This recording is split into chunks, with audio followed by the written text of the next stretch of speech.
I thought I dealt with this, and then life circumstances happen and it sort of comes around to go, hey, there's another layer to this, and that layer often exists in the body. A common challenge that many people face when going through a process of healing from particularly complex traumatic experiences that have happened is inevitably meeting this frustration of why does healing take so long?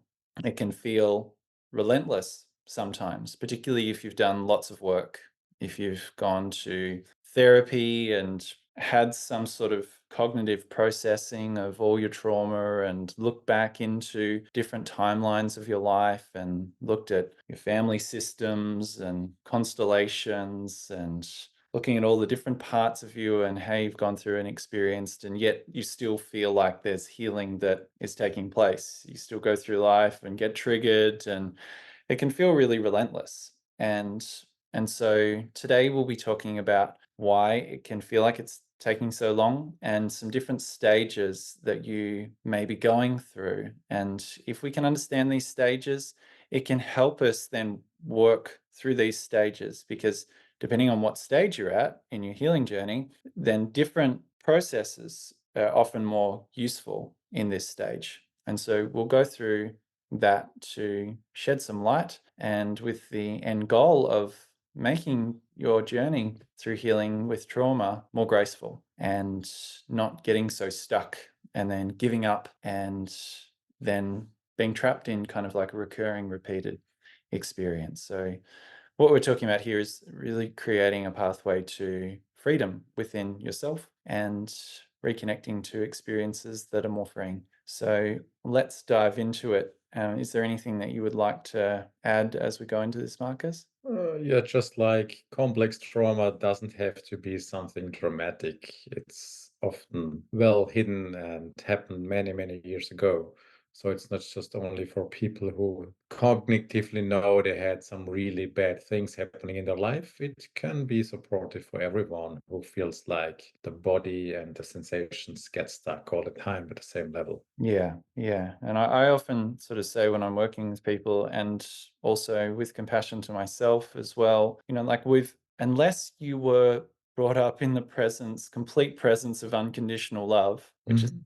basically no one, um, because how would our parents have, there's like this sort of generational passing on of experiences and traumas, and we don't often know that we're passing them on, and we can only really share the experiences that we embody ourselves as well. And so we've all been traumatized to some degree, and so this is kind of about how do we consolidate those things, how do we get to know ourselves and reintegrate from the experiences that we've had. And it can be really confusing, and you can feel like that you're broken, there's something wrong with you. And yeah, so we'll dive into it, and we're all in it together, in my view. So, and a little bit of understanding, a little bit of education goes a long way. So, as we're looking at this, there's three stages that are useful to look at, and this,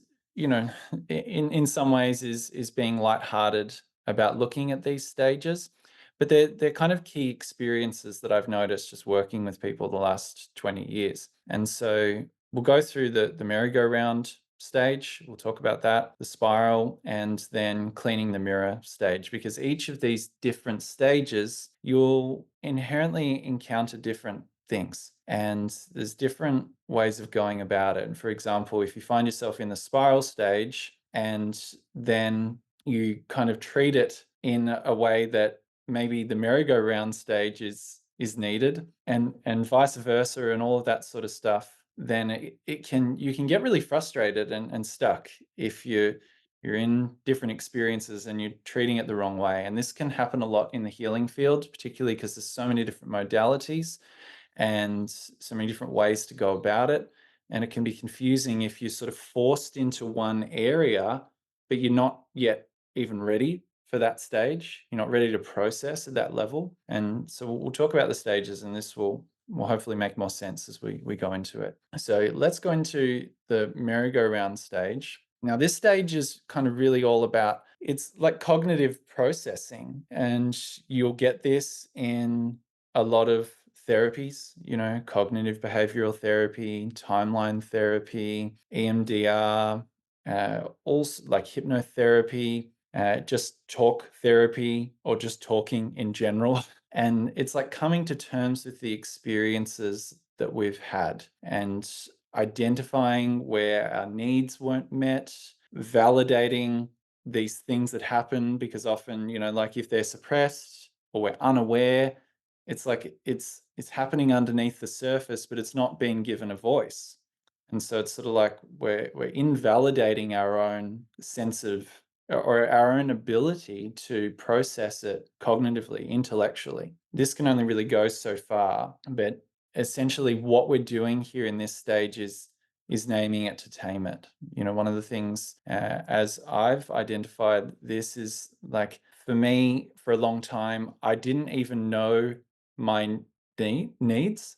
It sounds like a funny thing. And because when I was younger, and like I'm sharing an example here, I had the experience repeatedly of expressing my needs, but then feeling like that wasn't okay. That didn't meet certain expectations and all of that sort of stuff. And so then I learned from a young age that, well, if you have needs, it's going to cause conflict. So it's easier for you to just suppress those needs. Now, you could see in that situation that there is a lot of behavioral traits that can then happen as a result of that. I then learned how to kind of be calm, be okay, and please other people. And it caused a lot of chaos in my body.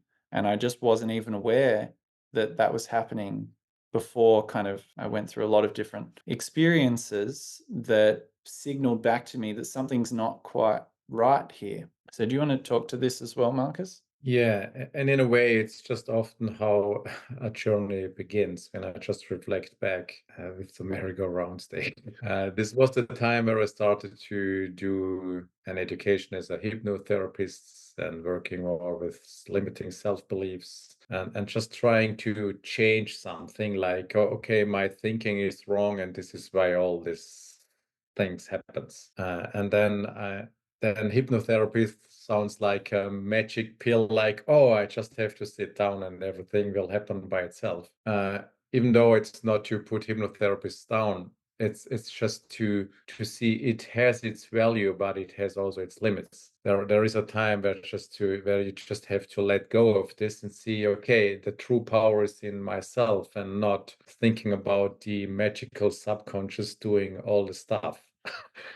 We need to use our conscious mind, as Benny mentioned, like name it to tame it, to become aware of and then really see what's happening. So really nailing it down and putting into words. Yeah. This is very useful. And also when I work with people and they have recurring tensions and pains coming up and they try to do its best and tell themselves, oh, it's okay, it's just happening and I will do it and blah blah blah, and they come in and see me and I can see right away, okay, they are really pissed because they are stuck.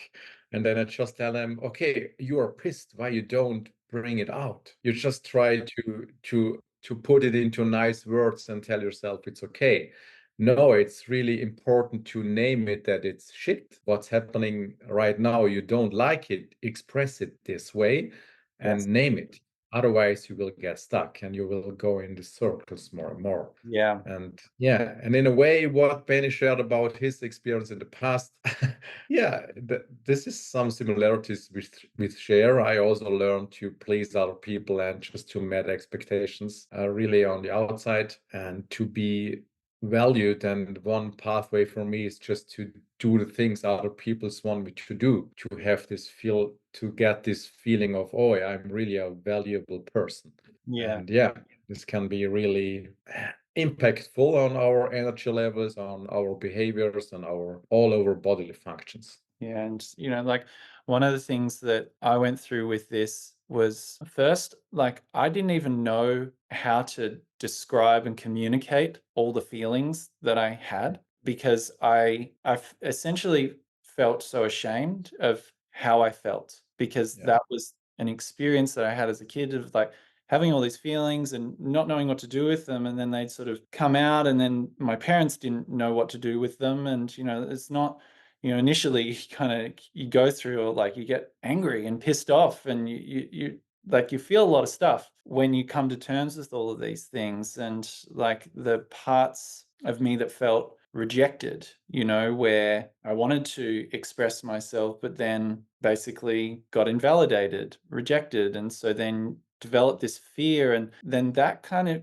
can start to project back onto yourself of even before, because of the fear of being rejected that has developed from the past, even getting to that point of allowing myself to be in a situation where I'm vulnerable to be rejected. I would want to avoid that. So to stop it, as a coping mechanism, I already started to self-reject. So it was like I had all these feelings, but I wasn't honoring them, of like, you know what, like I feel really pissed off about that, like Yeah. the anger and all of that sort of stuff. And so this stage was really helpful to just be able to accept and acknowledge I do feel angry, and that's okay. But then when we go a little further, there's only so far that this can take us. It's Yeah. like you identify all these things, but you can then just keep going around in your own story, because at the end of the day, it's like all of that stuff was just my interpretation of those experiences. And I'm trying to come to terms with it as an adult, And so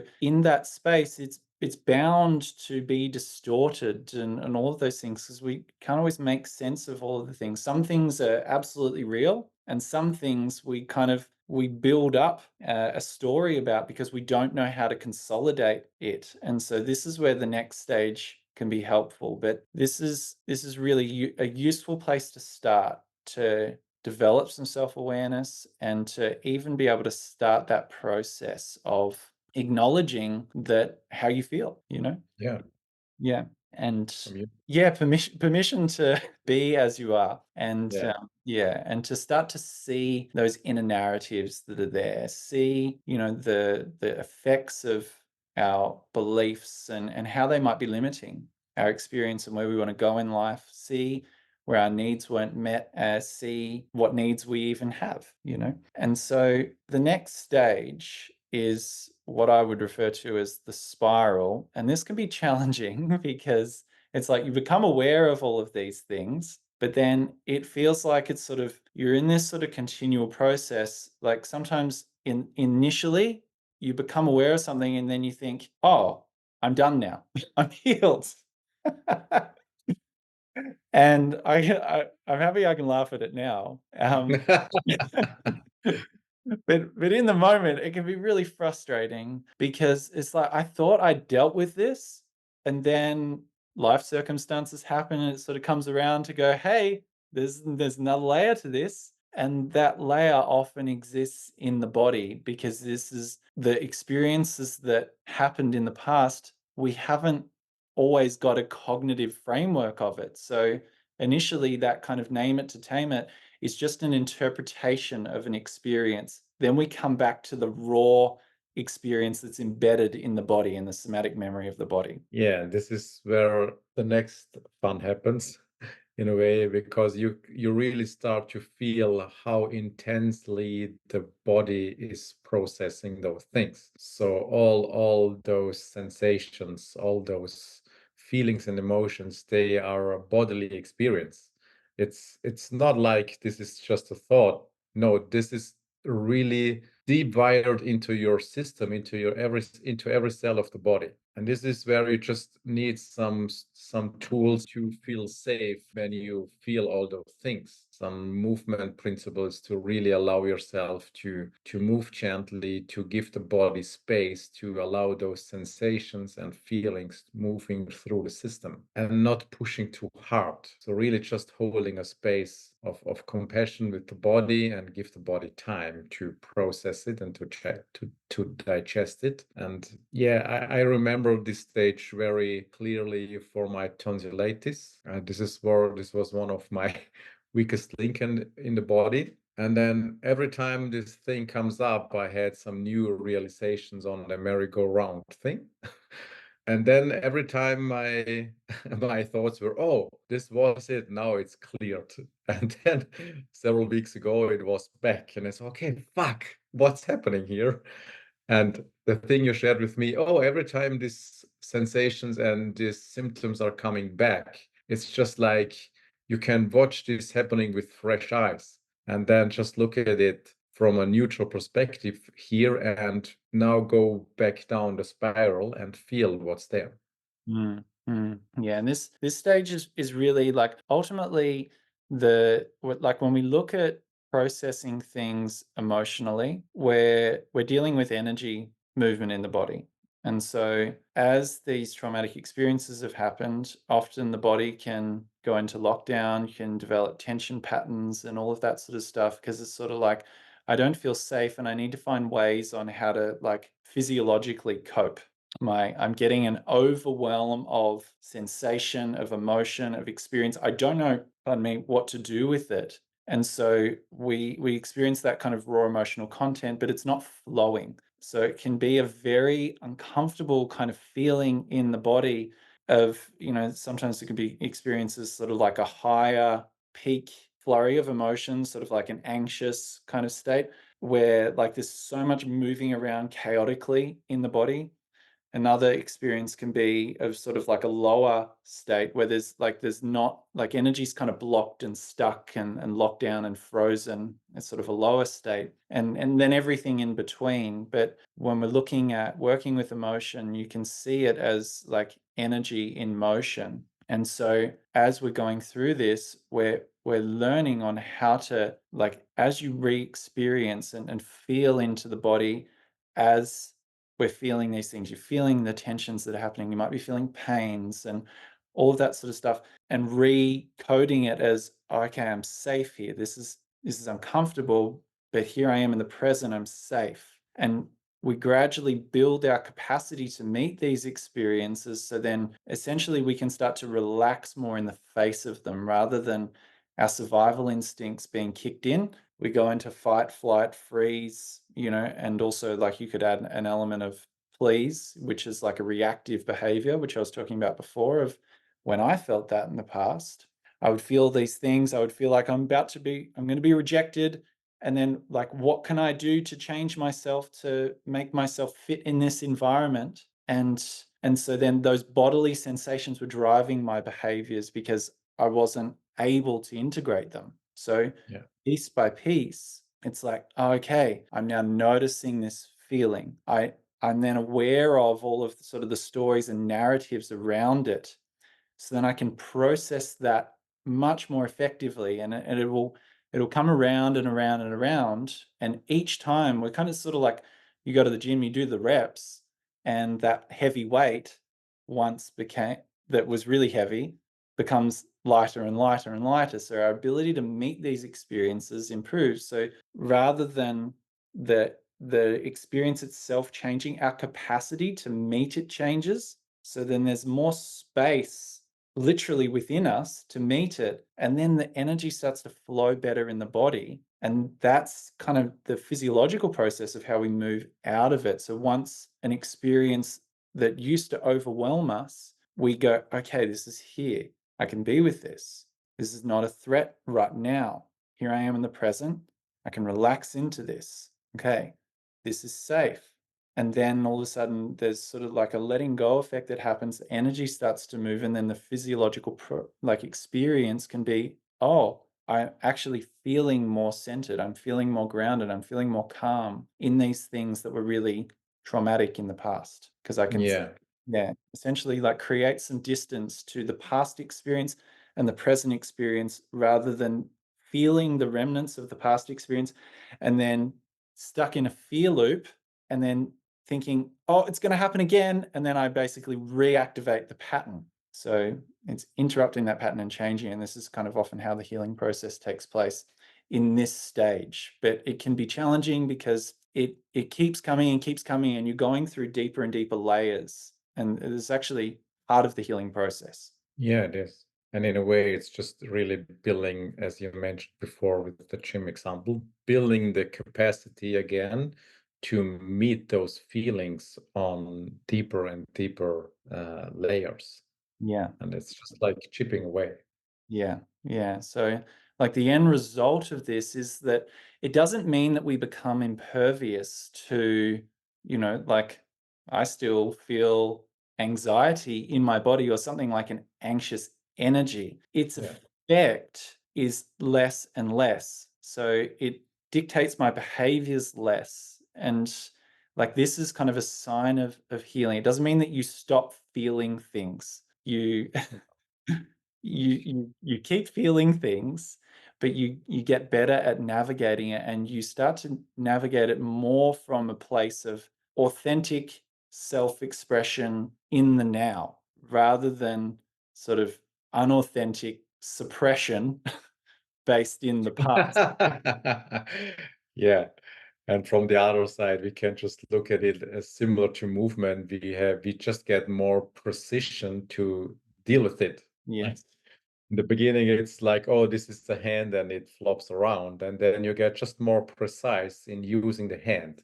And in a way, it's just with those feelings, you get just more awareness, more precision, more skills to move with this feeling and to make other choices. And it's not running your behavioral patterns anymore. Yeah. So this is kind of what can happen in this spiraling stage. If you become aware of it, then it's really helpful. But sometimes you may not be ready for this if you're not aware of what's even happening, and you're not Yeah. aware of your like relationships with what is happening, your self judgments on the experiences and all that sort of stuff. So it can be useful sometimes if you do get overwhelmed in this stage, come back and come back to, okay, well, how can I process cognitively what is happening?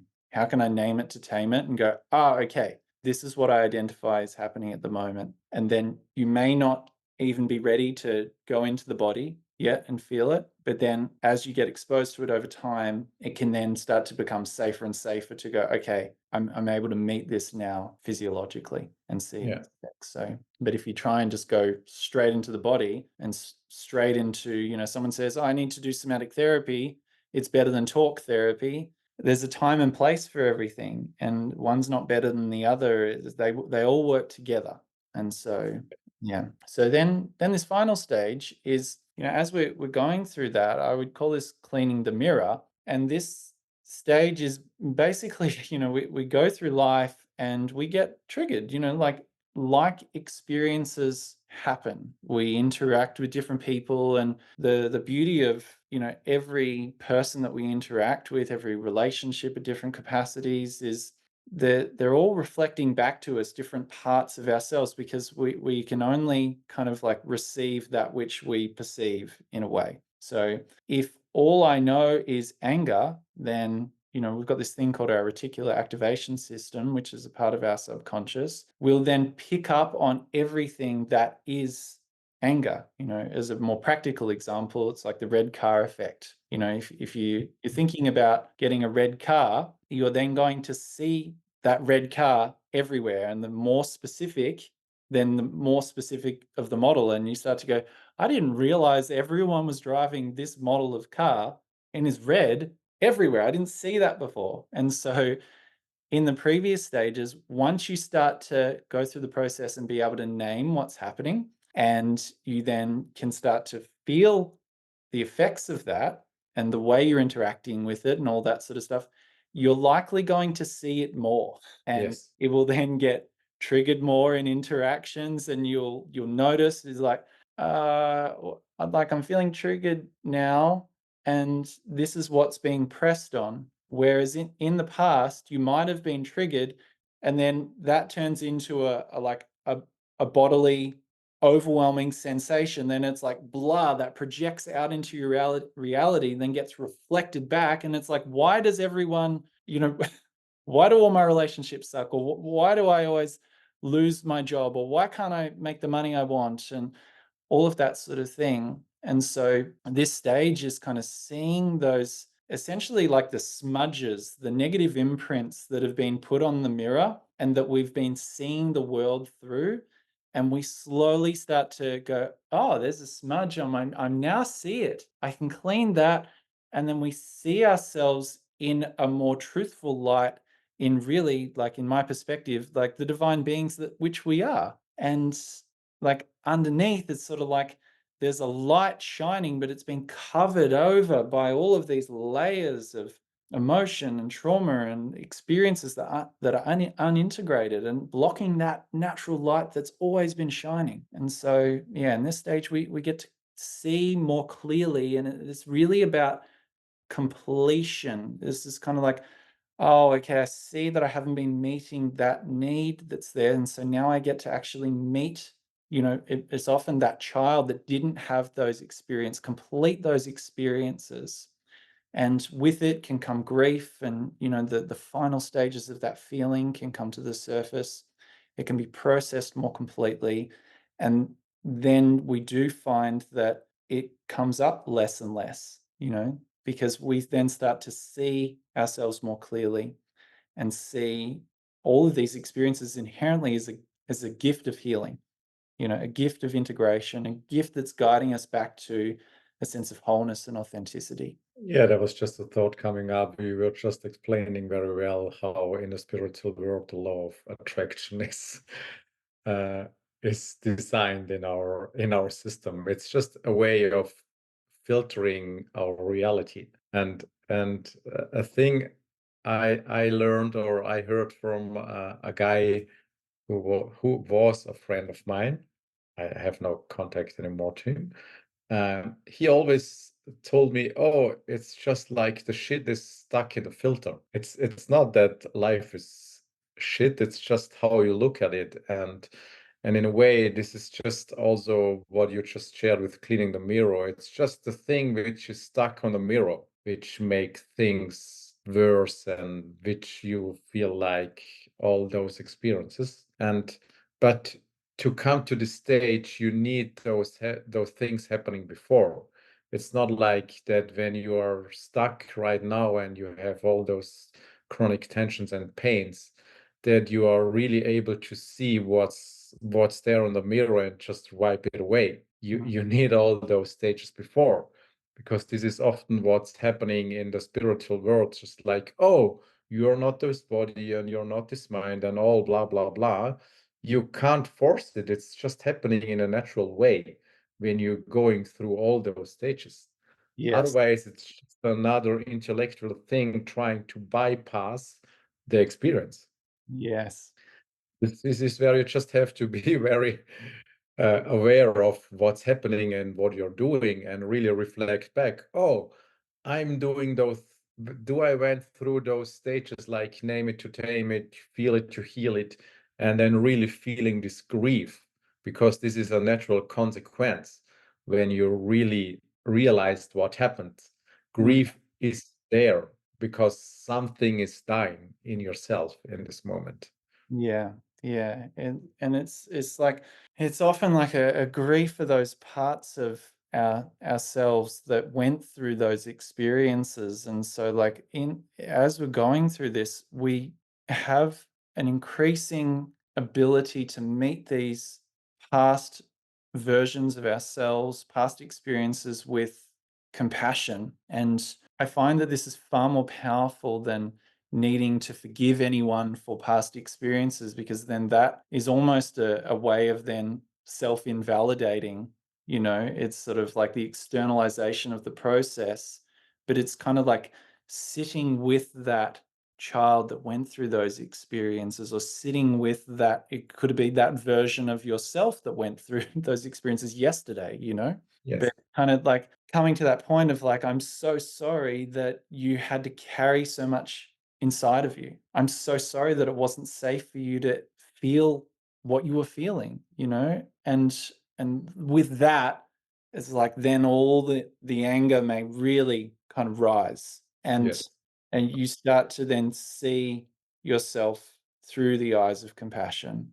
And this is often when you meet that need that wasn't met, and often where we're seeking, seeking, seeking, externalizing, hoping that this person or this experience will make us feel better. And we realize that, like, essentially, the being that's within us was there all along, loving us. And we can meet that. It's like this very kind of continual reflective process. And the cleaner the mirror, the more we can see ourselves, and then the more compassion develops. And what we meet with compassion, I find, dissolves. And this is that completion stage. So as we were saying before, the key thing is, like, when we get stuck, it's when the stage that we're in and the process of our healing there's a mismatch. So as you know, say for example, we're in the merry-go-round stage, or we've been in the merry-go-round stage for a while. You know, like, I see this a lot when I work with people who have done a lot of therapy, and it's really great, but they've kind of, like, let's say they've done therapy for 1, 2, 3, 4, 10 years. They know everything. They know about their traumas, they know about their past, they know about, like, generational things, all of that sort of stuff, but they can't go any further because it's kind of like just the processing is just happened in the realm of the intellect. And Yeah. so we get stuck there. And so that can be challenging. And so often there's a readiness and a need to kind of move into this body focused somatic processing stage of, like, okay, now you know all of that stuff, but, like, what's here energetically in the body as a result of that? And so meeting those experiences, that sometimes we can have tried to go through a somatic processing experience, but then re-traumatized ourselves because we've tried to kind of go into it with this level of intensity that has then just overwhelmed our system, and then can reaffirm, see, I told you I was traumatized and I'll never be safe, and then get stuck in this stage. So sometimes we need to come back and then start to, okay, what is here? What am I actually thinking about all of these experiences? And letting that come to the surface. And like we were saying before, you mentioned, Marcus, that, like, if we try and kind of go into this completion stage too soon, we can then bypass it. And I actually, like, I did this myself with spending a lot of time in meditation and all of that sort of stuff. And that was really helpful. But I was trying to kind of, like, essentially sort of be this enlightened version of myself in a way, and not acknowledging all of, like, the pain that I was still holding. And so it's sort of like, you can't positive psychology, you can't meditate, you can't bypass all of these things that are there because they're there. And so we need to consolidate them. And so meeting that stage with where you're at will help make the process more graceful. Yeah, and just what you mentioned in your last example, it's just always, or it's often this thought like, oh, it's better over there than here right now. This is what really presses on us, and trying to put things like this pain, what is happening right now, is false. This is wrong. And to really see, no, this is not wrong. This was a necessity in your life until right now. Mm. And there is nothing wrong about it. It's just become aware of all those things where we try to push it away. And when we really make it more in a physical experience, it's just like if you want to get more flexible, and you start off, the actual range of motion you have is wrong, and you start pushing and trying to really get flexible, and you stretch all day long and do all those crazy stuff, and you don't realize that your body is maybe too much stressed, and you are always pushing the body too hard, and it becomes over. You are always constantly put too much intensity into the system, and the body starts to protect itself. Mm. And on the other side, maybe your body doesn't need flexibility, it needs stability. And this is what is just here in this sentence. We get stuck when the stage and process of our healing don't line up. Mm. It's really that simple on a physical level, also happening all the time Yeah. when we work with people, and where both of us went through. Yeah, and it's kind of like, like one of the first things that I notice when I work with people, particularly when we start to set goals, is where are we setting that goal from? Like, am I doing it to try and fix myself because I believe that I'm broken?